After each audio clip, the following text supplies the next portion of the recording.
a tragic love story of Cleopatra and Mark Antony. Antony and Cleopatra were among the most unforgettable couples in history. This famous love story is a true test of love. Cleopatra VII was born in 70 or 69 BC in Alexandria, Egypt. She ruled as Queen of Egypt's Ptolemaic kingdom. She possesses the most exquisite beauty and the highest level of intelligence. Marcus Antonius was born in Rome in 83 BC. Mark Antony served as a general for Julius Caesar and later as a triumvir over the eastern provinces of Rome. Caius Octavius was born on September 23rd, the 63rd of BCE. He was more commonly referred to as Octavian. His great-uncle and adoptive father were Julius. Before being assassinated, Julius Caesar was preparing for such an expedition, and Antony wants to be seen continuing his great master's mission. Antony had little time for romantic interests as he traveled to undertake his new responsibilities.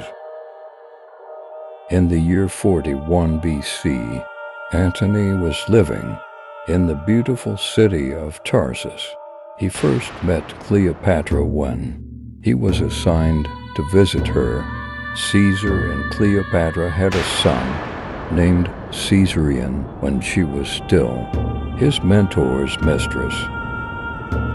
After the assassination of Julius Caesar, Rome saw a civil war once more, which was briefly stopped in 43 BC. In the Battle of Philippi, Antony defeated two of Caesar's murderers and killed the two remaining Republican leaders, which helped him gain a reputation as a general.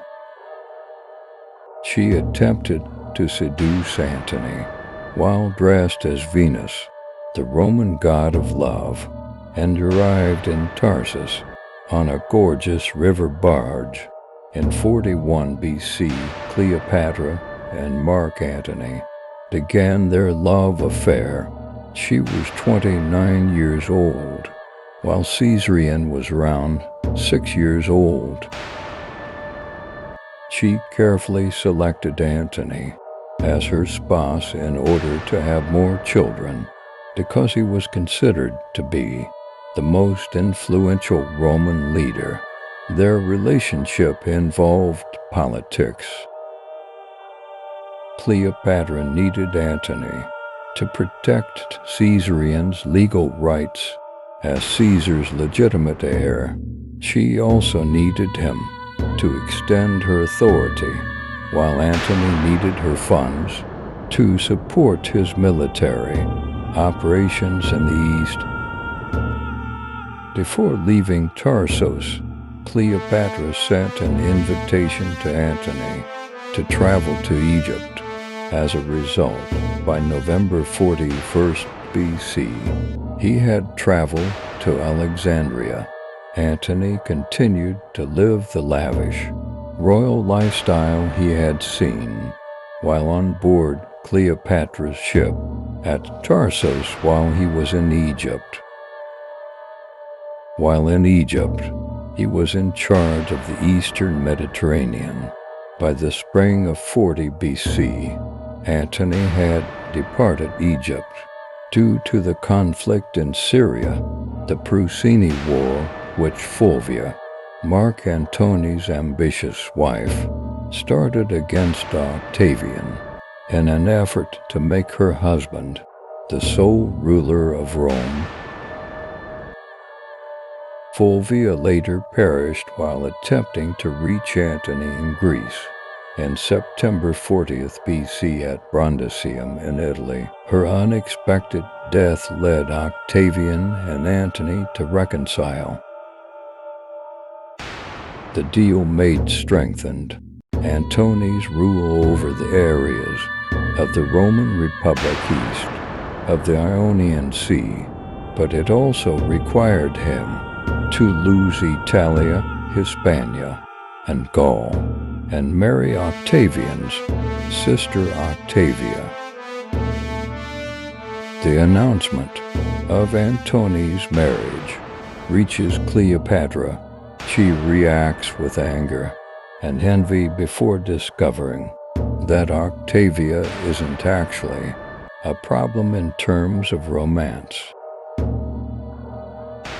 When Antony married Octavia, he fathered her two children, Antonia the Elder at 39 BC and Antonia Minor in 36 BC, and relocated his headquarters to Athens. This might have had an impact on their relationship with Cleopatra.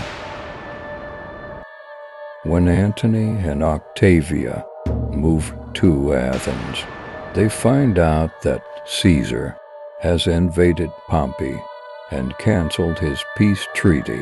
In 37 BC, Antony parted ways with Octavia, and while he traveled east, Octavia was left in Italy.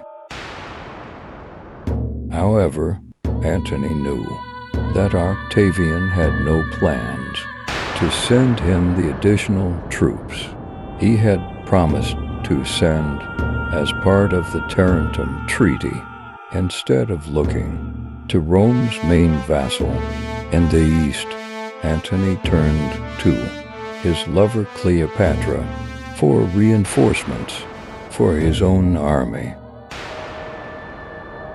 Antony was able to collect the largest force Rome had ever gathered in the east because of Cleopatra's support of his Parthian expedition, which also provided him with enormous financial resources. As part of Antony and Cleopatra's ambitious plans for the future, Cleopatra brought her now 3-year-old twins to Antioch, where Antony saw them for the first time. After being separated for 3.5 years, they finally reunited in Antioch, Syria's capital, in 37 BC. They continued their romance exactly as they had before. Cleopatra traveled with Antony to the Euphrates in the year 36 BC in preparation for their invasion of the Parthian Empire. She later returned to Egypt, possibly because of her pregnancy.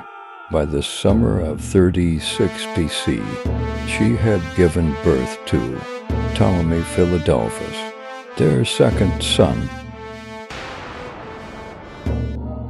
Antony's unsuccessful military campaign against Parthia began in 36 BC. In December, Antony made his way to Leucocome, where he drank heavily for a while before Cleopatra showed up to help him out by giving his distressed soldiers money and clothing. Antony went back to Alexandria with Cleopatra to see his newborn son because he wanted to avoid the dangers of going back to Rome. The couple traveled a lot as a result of Antony's military and political adventures throughout the Mediterranean. During this time, Antony's military power started to decline, costing him thousands of soldiers. Antony's fortunes briefly improved after the successful conquest of the Armenian kingdom. The Armenian royal family was paraded in chains in Alexandria when he triumphantly arrived back there In the fall of 34 BC, in a triumphant parade through Alexandria's streets, he and Cleopatra sat on golden thrones, rejoicing in their success. This ceremony may have been the wedding of Antony and Cleopatra. The couple grew more public about their relationship. They disregarded Roman law's prohibition against foreign marriages by dressing up their 3 children and Caesarion as legitimate heirs to the throne. The region that belonged to Rome was given to Cleopatra and her children by Antony. Caesarion and their children were also given prestigious royal titles. Caesarion received the Persian title King of Kings, which showed his dominance over other kings. During the event, Caesarion was about 14 years old and was acknowledged as Julius Caesar's legitimate son and successor. This was a major problem because Octavian had built his entire career on being Caesar's heir in Rome. When Antony declared Caesarion to be Julia's legal heir, he was opposing Octavian. In addition, he claimed that Caesarion, the king of Egypt, was entitled to the throne of Rome. Many Romans believed the show was a warning that Antony wanted to hand over the Roman Empire to foreign powers. In 31 BC, Octavian declared war on Cleopatra and consequently Antony after being offended by Antony's abandonment of Octavia, and because Cleopatra's children and Antony now governed the former Roman kingdoms. Although Octavian's enemies came together on Antony's side, Octavian's military leaders quickly defeated Antony's soldiers. Octavian won the battle. Their ships engaged in a battle in Actium, Greece, on September 2, 31 BC. In the middle of the battle, Cleopatra withdrew from the battle and sailed 60 of her ships toward Egypt. The enemy line was then broken, and Antony followed her. The navy that was left, defeated, gave up to Octavian. Antony's land forces surrendered a week later. Although Octavian seems to have addressed only Cleopatra, Antony and Cleopatra each sent Octavian separate letters and ambassadors. Cleopatra promised Octavian money in the future and immediately sent him luxurious gifts. She also asked that Antony be permitted to remain in exile in Egypt and that her children inherit Egypt. Cleopatra threatened to burn herself and a big portion of her wealth inside a tomb that was already being built. Octavian sent out his diplomat. He advised her to kill Antony in exchange for his life, but when Antony was suspected of illegal acts, he had this diplomat whipped and sent back to Octavian without a deal. In the spring of 30 BC, Octavian prepared to attack Egypt after long talks that finally ended in failure. It took almost a year for Octavian to reach Alexandria and again defeat Antony, despite the fact that they had been badly defeated. On August 30, 30 BC, Octavian, who was now on the edge of full authority, invaded Egypt. After the battle, Cleopatra sought refuge in the mausoleum she had ordered to be built for herself. Cleopatra delivers fake news that she has passed away to bring Antony back when he believes that she has betrayed him to Caesar. Upon learning that Cleopatra had died, he strikes his sword as he stumbles and is fatally wounded. When Cleopatra's messenger arrives to tell him that the queen is still alive, he finds him alone and dying. Antony then passes away, who was 53 years old and was in Cleopatra's arms after being carried up into the monument by the queen and her waiting attendants. Proculius, however, used a ladder to break into the queen's tomb and imprison her rather than letting her light herself on fire with her wealth. Afterward, Cleopatra was given permission to embalm and bury Antony inside her tomb before being escorted to the palace. Octavian invaded Alexandria, took over the palace, and captured Cleopatra's children. Octavian promised to protect her, but he did not mention his long-term plans for her kingdom. The idea of being a Roman prisoner is unacceptable to Cleopatra. Then she commands a native to bring her venomous snakes in a basket. She is dressed in state robes by her waiting attendants before she places an asp on her breast and passes away with her attendants.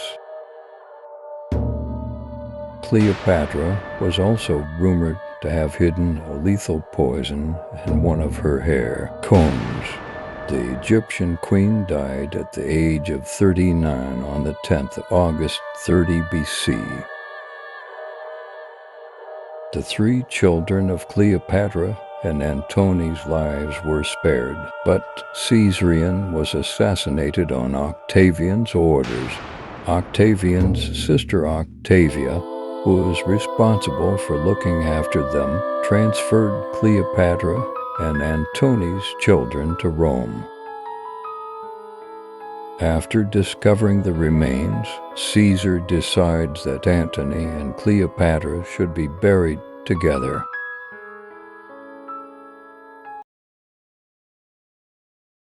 The end.